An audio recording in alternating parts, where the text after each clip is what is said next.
నమస్తే, నా పేరు సుమలత. ఎన్నికల ప్రత్యేక వార్తలకు స్వాగతం. కొత్తగూడెంలో జరిగిన ఎన్నికల ప్రత్యేక కార్యక్రమాలు ఇప్పుడు మనం చూస్తున్నాం. ఖమ్మం లోక్సభ కాంగ్రెస్ అభ్యర్థిగా రామసహాయం రఘురామరెడ్డి పేరును అధిష్టానం ఫైనల్ చేసిన నేపథ్యంలో కొత్తగూడెం నియోజకవర్గం స్థాయి ఖమ్మం లోక్సభ కాంగ్రెస్ పార్టీ ఎన్నికల సన్నాహ సమావేశం విద్యానగర్లోని కాంగ్రెస్ పార్టీ క్యాంపు కార్యాలయ ఆవరణలో ఏర్పాటు చేయడం జరిగింది. ఈ సన్నాహ సమావేశానికి కాంగ్రెస్ మిత్రపక్షాల కూటమి అభ్యర్థులైన సిపిఐ, సిపిఎం, టీజేఎస్ పార్టీలతో సహా సింగరేణి కార్మిక యూనియన్లు, సిపిఐ, సిపిఎం అనుబంధ అన్ని కార్మిక సంఘాల ముఖ్య నాయకులు భారీగా హాజరు కావడంతో సభ ప్రాంగణమంతా కిక్కిరిసింది. సన్నాహక సభను ఉద్దేశించి అధికార పార్టీ రాష్ట్ర రెవెన్యూ, గృహ నిర్మాణ, సమాచార శాఖ మంత్రి పొంగులేటి శ్రీనివాసరెడ్డి ఏం మాట్లాడారో ఇప్పుడు చూద్దాం. ఈ లోక్సభ ఎన్నికల్లో బీఆర్ఎస్ కారు తుక్కే. రఘురామరెడ్డికి భారీ విజయాన్ని అందిద్దాం. అసెంబ్లీ ఎన్నికల ఫలితాలే పునరావృతం అవుతాయి. కొత్తగూడెం నియోజకవర్గ సమావేశంలో మంత్రి పొంగులేటి ఈ లోక్సభ ఎన్నికల్లో బీఆర్ఎస్ పార్టీ కారు తుక్కు కానుందని, కాంగ్రెస్ ఎంపీ అభ్యర్థి రామసహాయం రఘురామరెడ్డికి కేవలం కొత్తగూడెం నియోజకవర్గంలోనే 1,00,000 ఓట్ల మెజారిటీ అందిద్దామని రాష్ట్ర రెవెన్యూ, గృహ నిర్మాణ, సమాచార శాఖల మంత్రి పొంగులేటి శ్రీనివాసరెడ్డి అన్నారు. శనివారం రాత్రి కొత్తగూడెంలో నిర్వహించిన కాంగ్రెస్ నియోజకవర్గ స్థాయి సమావేశంలో ఆయన ప్రసంగించారు. గతంలో బీఆర్ఎస్ పార్టీ మాయమాటలు నమ్మి వివిధ పార్టీల నుంచి బీఆర్ఎస్లో చేరి అక్కడ ఇమడలేక కాంగ్రెస్లో చేరిన వారందరికీ శిరస్సు వంచి ఆహ్వానం పలుకుతున్నా అని అన్నారు. అసెంబ్లీ ఎన్నికల్లో వచ్చిన కాంగ్రెస్ అనుకూల ఫలితాలే లోక్సభ ఎన్నికల్లోనూ పునరావృతం అవుతాయని తెలిపారు. బీఆర్ఎస్ పాలకులకు గత 10 సంవత్సరాల్లో ప్రజలు గుర్తు రాలేదని, వారి ప్రభుత్వం పడిపోయాకనే జనం ధ్యాస మొదలైందా అని మంత్రి పొంగులేటి ఎద్దేవా చేశారు. రైతుల రుణమాఫీ గురించి మాట్లాడే నైతికత బీఆర్ఎస్కు లేదని, కొత్త ప్రభుత్వాన్ని విమర్శించడానికి కనీసం సిగ్గుండాలి అన్నారు. గత ప్రభుత్వం హయాంలో నిర్మించిన కాళేశ్వరం, ఫోన్ ట్యాపింగ్ వ్యవహారంలో విచారణ జరుగుతుందని, గుణపాఠం తప్పదని తెలిపారు. మతాల, ప్రాంతాల మధ్య చిచ్చు పెట్టే బీజేపీని నమ్మొద్దని అన్నారు. బీఆర్ఎస్, బీజేపీ రెండూ ఒకటే అని విమర్శించారు. ఈ 15 రోజుల్లో మన ప్రణాళిక ఎలా ఉండాలి అని చర్చించుకునే దాంట్లో భాగంగా మీ అందరికీ మొదటిసారిగా పరిచయం చేయడానికి ఈ వేదిక మీదకి వచ్చిన మిత్రపక్షాలు బలపరిచిన కాంగ్రెస్ పార్టీ ఖమ్మం జిల్లా party MP candidate Ramasahayam Raghurama Reddy గారికి, మిత్రపక్షాలు సిపిఐ పార్టీ పాషా గారు వారి మిత్ర బృందానికి, సిపిఎం పార్టీ కనకన్న వారి మిత్ర బృందానికి, అదే రకంగా టీజేఎస్ పార్టీ ప్రతినిధిగా పెద్దన్న రామనాథం గారికి, కాంగ్రెస్ పార్టీలో ఉన్న అతిరథ మహారథులు చాలా మంది ఉన్నారు వేదిక మీద, పేరు పేరిన వారందరికీ, ఇంకా ప్రజా ప్రతినిధులు, ముఖ్య నాయకులు చాలా మంది వేదిక మీద ఉన్నారు. వేదిక ముందు కూడా ఇదే స్థాయిలో ఉన్న నాయకులు వేదిక ముందు కూడా కూర్చున్నారు ఖాళీ లేక. వారందరికీ ముఖ్యంగా సాయంత్రం 7-7:30 అయినా ఇంకా వడగాలి తగ్గల ఏప్రిల్ చివరిలో ఉన్నాం మనం. సింగరేణి ప్రాంతం కావడం వల్ల అత్యధిక ఉష్ణోగ్రత వేడి ఇక్కడ ఉంటుంది. ఆ వేడి గాలి ఇంకా తగ్గల. వేడి గాలిని సైతం లెక్క చేయకుండా ఈ కార్యక్రమానికి హాజరైన నా ఆడబిడ్డలు, నా అన్నదమ్ములు, ముఖ్యంగా నా పాత్రికేయ మిత్రులు, ప్రతి ఒక్కరికి శిరస వంచి పేరు పేరిన హృదయపూర్వక నమస్కారాలు, వందనాలు. నిన్న ఈరోజు చాలా మంది ముఖ్యులు, ప్రముఖులు కొన్ని కారణాల చేత ఆనాడు ఎప్పటి నుంచో కాంగ్రెస్ లో, ఇతర పార్టీల్లో ఉండి గత ప్రభుత్వ మాయా మాటలు నమ్మి బీఆర్ఎస్ పార్టీలోకి వెళ్ళి అక్కడ వారు అడ్జస్ట్ కాలేక తిరిగి వారి మాతృ సంస్థకు విచ్చేసిన తిరిగి కాంగ్రెస్ పార్టీని నమ్మి విచ్చేసిన నా కుటుంబ సభ్యులందరికీ శిరస్సు వంచి వారికి కూడా ప్రత్యేకమైన స్వాగతాలు, అభినందనలు.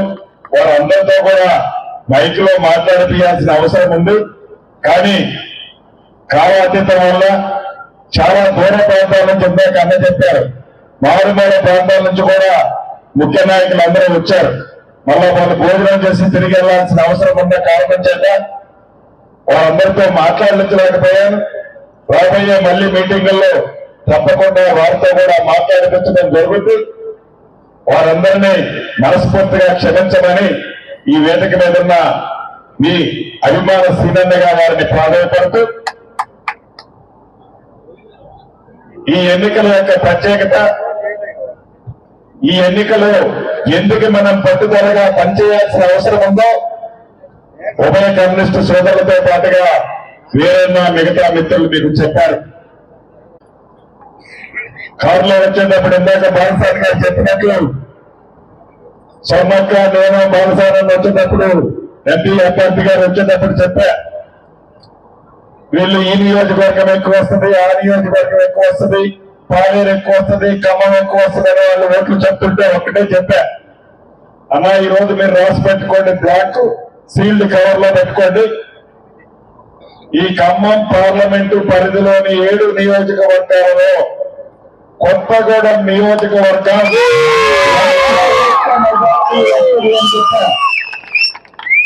1,00,000 ఓట్ల మెజారిటీ, 1,00,000 ఓట్లు మన అభ్యర్థికి రావడం కాదు, 1,00,000 ఓట్ల మెజారిటీ వస్తుందని నేను చెప్పా. అది ఆనాడు బీఆర్ఎస్ పార్టీ నుంచి బయటకు వచ్చేటప్పుడు నన్ను పార్టీలో సస్పెండ్ చేసేటప్పుడు చెప్పా, ఉమ్మడి ఖమ్మం జిల్లాలో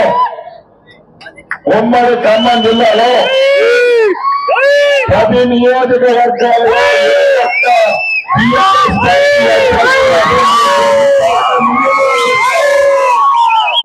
రేపు పార్లమెంట్ ఎన్నికల్లో ఆ పూర్తి నమ్మకము, విశ్వాసం ఏంటంటే మిత్రపక్షాలు బలంగా ఉన్న నియోజకవర్గం, టీజేఎస్ బలంగా ఉన్న నియోజకవర్గం, తెలుగు తమ్ముళ్ళు బలంగా ఉన్న నియోజకవర్గం, కాంగ్రెస్ పునాదులతో గట్టిగా ఉన్న నియోజకవర్గం ఈ నియోజకవర్గం.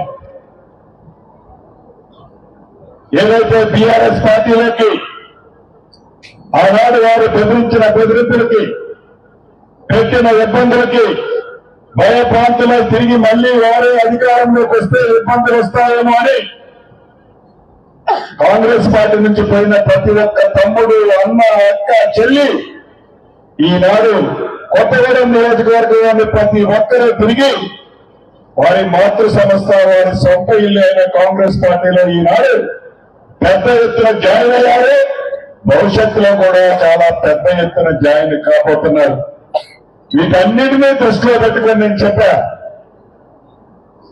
100కి 100% కొత్తగూడెం అసెంబ్లీ నియోజకవర్గంలో రేపు 13వ తారీఖు జరిగే పార్లమెంటు ఎన్నికల్లో 7 నియోజకవర్గాల్లో కంటే అత్యధికంగా ఈ నియోజకవర్గం నుంచే మన అభ్యర్థి, మన ఉమ్మడి అభ్యర్థి అయిన వరంసాయం రఘురామరెడ్డి గారికి మంచి మెజార్టీ మీరు అందరూ ఇవ్వబోతున్నారు. దాంట్లో మీ కష్టం, మీ శ్రమ, మీ కృషి ఎంతో ఉన్నదని మనస్ఫూర్తిగా ఈ వేదిక మీద నుంచి ఆశిస్తున్నాను. ఇక గడిచిన 10 సంవత్సరాలలో 2 పర్యాయాలు తెలంగాణ ప్రజలకు మాయమాటలు చెప్పి అధికారంలో ఉన్నప్పుడు ఏనాడు సామాన్య ప్రజల కష్టాలు పట్టించుకున్న మహానుభావుడు కాదు గత ముఖ్యమంత్రి గారు. రైతుల కష్టాలు పట్టించుకున్నవాడు కాదు. కనీసం మంత్రులు, ఎమ్మెల్యేలు, ఎంపీలు కలవాలి అంటే అయిమేమి ఆ మహాప్రబుద్ధుడు 10 సంవత్సరాల తర్వాత తెలంగాణ ప్రజలు కర్రు కాల్చి ఓట పెట్టిన తర్వాత ఈ రోజు మళ్లీ ప్రజలు గుర్తొచ్చారు. గుర్తొచ్చి ఏమి చెప్తున్నారు, వారికి వారే ఒప్పుకుంటున్నారు. ఆనాడు ఉద్యమ టైంలో ఏ రకంగా అయితే పోరాటం చేసి మీ మధ్యన ఉన్నానో మళ్లీ అదే పద్ధతిలో ఉద్యమం పద్ధతిలో బస్సులో మీ అద్దరు వస్తున్నానని ఎన్నికల ముందు 2-3 రోజుల నుంచి రోడ్లమ్మడి తిరుగుతున్నారు. ఈ ఆలోచన మీరు అధికారంలో ఉన్నప్పుడు ప్రజలను విస్మరిస్తున్నాము అని ఆ పొద్దు ఉండాల్సి ఉండే. ప్రజల కష్ట సుఖాలతో మీరు సంబంధం లేకుండా కేవలం ఫామ్ హౌస్ పాలనకే పరిమితమైన మీరు ప్రజల కష్ట సుఖాల గురించి, తాగునీరు విషయాల గురించి, సాగునీరు విషయాల గురించి, రైతులకు ఇస్తున్న రుణమాఫీ 1,00,000 రూపాయలు 2 లక్షల రూపాయల నుంచి మాట్లాడే నైతిక హక్కు మీకు ఎక్కడది అని ఈ వేదిక మీద నుంచి వారిని ప్రశ్నిస్తున్నా. మీ ముఖానికి 5 సంవత్సరాల్లో రైతన్నకు ఇస్తున్న 1,00,000 రూపాయలు లేకపోయినా మీ ముఖం ప్రజల దీవులతో ఇందిరమ్మ రాజ్యం వచ్చి 4 నెలలు కూడా పూర్తి కాకముందే మా ముఖ్యమంత్రి రేవంత్ రెడ్డి గారు మిగతా మంత్రులమైన మేము అప్పుడే మీ మీద రైతన్నులకి 2 లక్షల రూపాయలు ఇవ్వలేము అని చెప్తున్నాం. సిగ్గుండాలి మాట్లాడటానికి, విమర్శించడానికి సిగ్గుండేలా.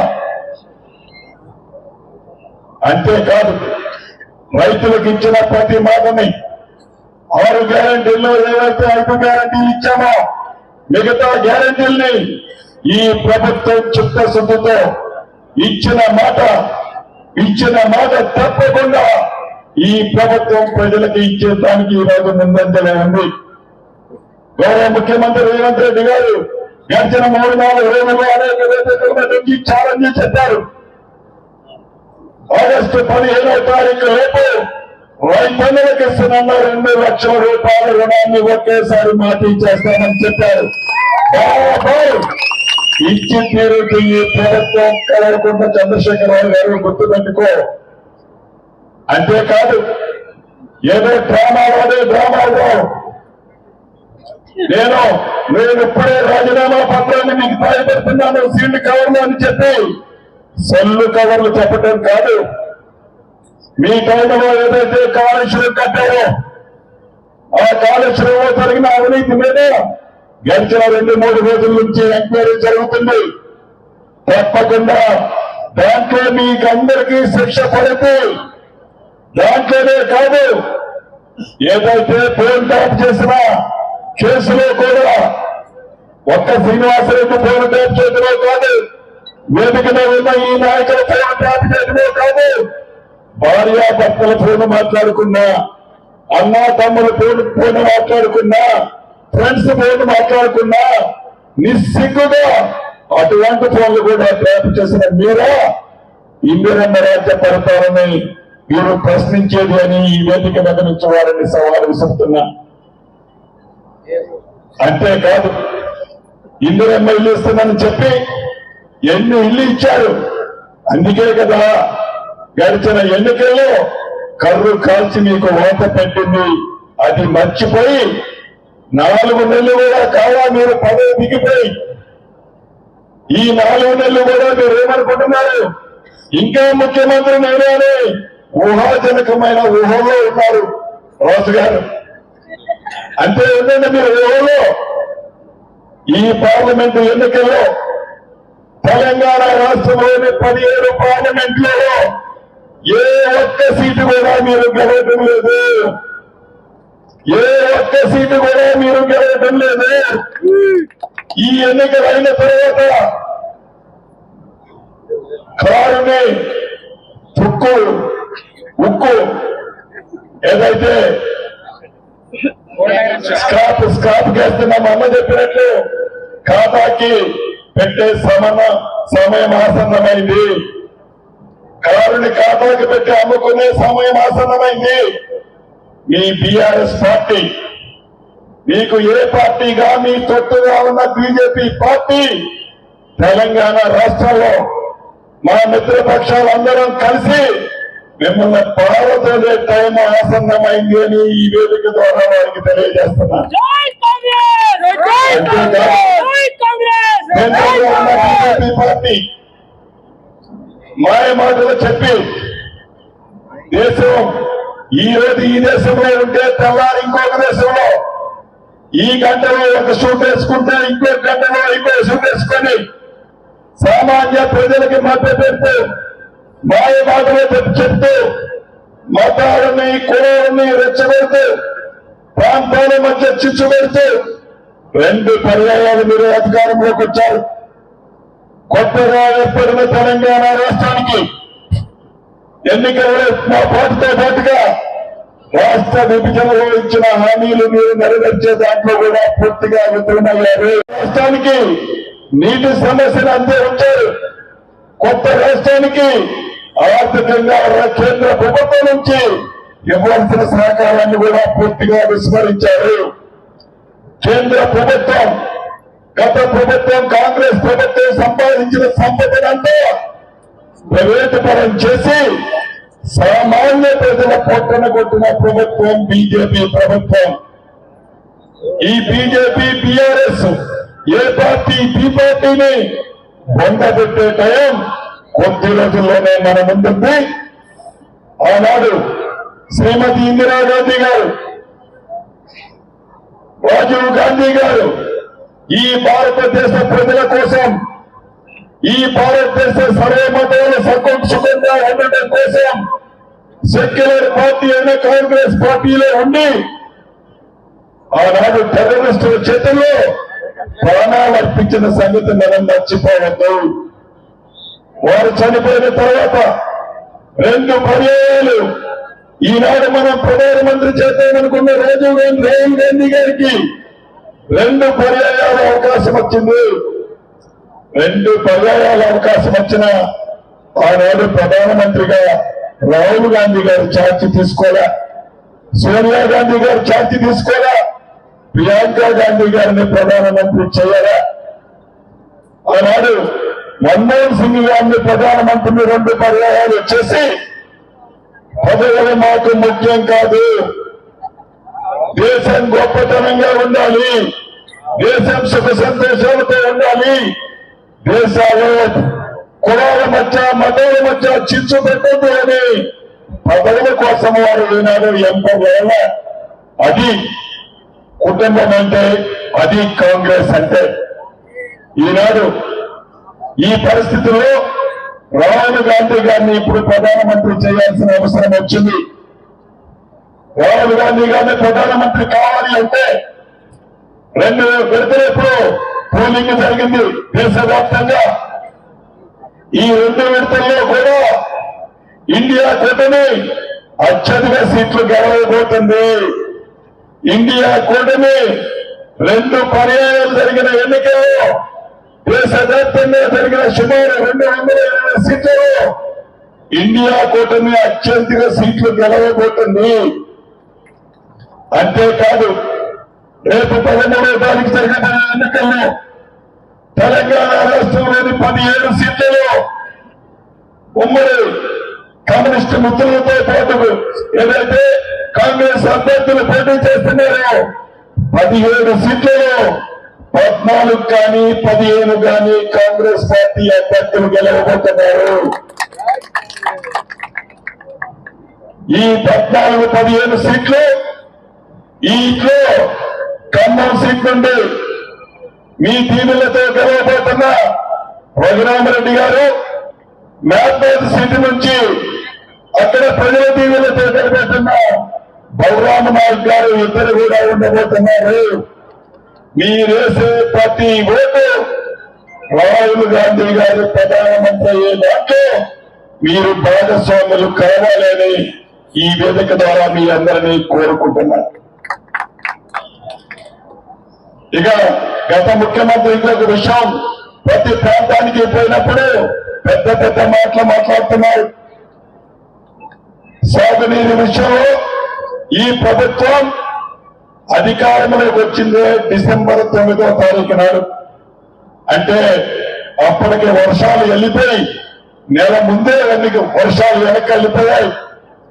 మీరు అధికారంలో ఉన్నప్పుడు వర్షాలు తక్కువగా కురిసిన ఈ సంవత్సరం కురిసిన వర్షాన్ని, ఆ నీటిని సరిగా మీరు మేనేజ్మెంట్ చేయని కారణం చేత మిషన్ భగీరథ అని అద్భుతంగా కట్టామని చెప్పిన మీరు సుమారు 46,000 కోట్లు ఖర్చు పెట్టి ప్రతి ఇంటికి మినరల్ వాటర్ ఇస్తామని చెప్పిన మీరు ఏమైపోయింది? గడిచిన ఈ 2-3 నెలలు ప్రజలు మంచినీళ్ళ కోసం ఎంతమంది ఇబ్బంది పడుతున్నారు అని ఈ వేదిక ద్వారా గత ప్రభుత్వాన్ని ప్రశ్నిస్తున్నా. అంటే ప్రాజెక్టు కట్టామని గొప్ప చెప్పిన మీరు నీళ్లు రాకపోతే ఇది కాంగ్రెస్ పాపం అంటారా? ఏదైనా మంచి జరిగితే అది నీ ఖాతాలో జమ చేసుకుంటారా? రైతన్నలకు నీళ్ళు ఇచ్చే విషయంలో కానీ, ప్రజానికానికి తాగునీరు ఇచ్చే విషయంలో కానీ మీ ప్రభుత్వంలో చేసిన తప్పులే ఈనాడు మా అందరికీ శాపాలయ్యాయే తప్ప ఇది కాంగ్రెస్ పార్టీతో జరిగింది కాదు అని ఈ వేదిక ద్వారా ఆనాటి ముఖ్యమంత్రి గారిని తెలియజేస్తున్నా. చిట్ట చివరిగా మీకు ఒక్కటే కోరుకుంటున్నా, ఈనాడు కొత్తగూడెం నియోజకవర్గంలో ఉండే ప్రతి ఒక్క తమ్ముళ్ళు అన్నలు అన్ని రాజకీయ పార్టీ నాయకుల్ని ఈరోజు మిత్రపక్షాలతో కలిసి ఉన్న మా తమ్ముళ్ళందరినీ మనం బలం చాలా బలంగా ఉంది. ఈ బలం మీరు సఖ్యతతో ఉంటే నేను చెప్పిన 1,00,000 ఓట్ల మెజార్టీ కాదు, ఇంకా ఎక్కువ వస్తుంది, ఇంకా ఎక్కువ వస్తుంది. కాబట్టి మీకు టైం ఎక్కువ లేదు. ఇందాక పాషాన్న చెప్పినట్లు 15 రోజులు 16 రోజులు లేదు, ఇవాళ రోజు అయిపోయింది. రేపు 28 అంటే ఈ నెలలో మీకుంది 2 రోజులు. 11వ తారీఖుతో 3 గంటలకి ప్రచారం అయిపోతుంది. అక్కడ ఒక 11 రోజులు, ఇక్కడ ఒక 2 రోజులు మీకుంది. అంటే కేవలం 13 రోజులు మాత్రమే ఉన్నాయి. ఈ 13 రోజుల్లో అభ్యర్థిగా రఘురామరెడ్డి గారు కానీ, మీ అభిమానించే మీ శ్రీనన్న గారు కానీ, తుమ్మల నాగేశ్వరరావు గారు కానీ, భట్టి గారు కానీ, మేము 4-5 తిరిగితే సాధ్యం కాదు. మిత్రపక్ష శాసనసభ్యులు సాంబశివరావు గారు, భాషాన్నను, కనకన్నను అందరం తిరిగితే అయ్యేది కాదు. రామరాజు తిరిగితే అయ్యేది కాదు. ప్రతి గ్రామంలో, ప్రతి వార్డులో, ప్రతి బూత్ లో మీరందరూ ఒక అభ్యర్థిగా, మీరే ఒక రఘురామరెడ్డి లాగా కష్టపడి పని చేయకపోతే మనం అనుకున్న ఆశయాన్ని చేరలేము. దీనందరూ మీరు గమనించి మీ మనసులో ఉన్న ఇందిరమ్మ రాజ్యాన్ని కేంద్రంలో తీసుకురావడం కోసం ఈ అరాచకపు బీజేపీ పార్టీ, టీఆర్ఎస్ పార్టీలని 100 అడుగుల లోతులో బంద పెట్టడం కోసం మీరందరూ కష్టపడి కాంగ్రెస్ పార్టీ అభ్యర్థి గెలుపులో పాలు పంచుకుంటారని మనస్ఫూర్తిగా కోరుకుంటూ, మిగతా మండలాల టైం చెప్పాడు బ్రహ్మన్న, తప్పకుండా వీలైన ఎక్కువ వాటికి ఆ మండలాలకి నేను మిగతా నాయకులు కూడా వస్తారు. మీరందరూ కలిసి పనిచేయాలని మనస్ఫూర్తిగా కోరుకుంటూ జై కాంగ్రెస్. మిత్రపక్షాల ఐక్యత, మిత్రపక్షాల ఐక్యత. చేతి గుర్తుకే చేతులు ఉన్న వాళ్ళందరూ 2 చేతులు ఎత్తి ఈ అమూల్యమైన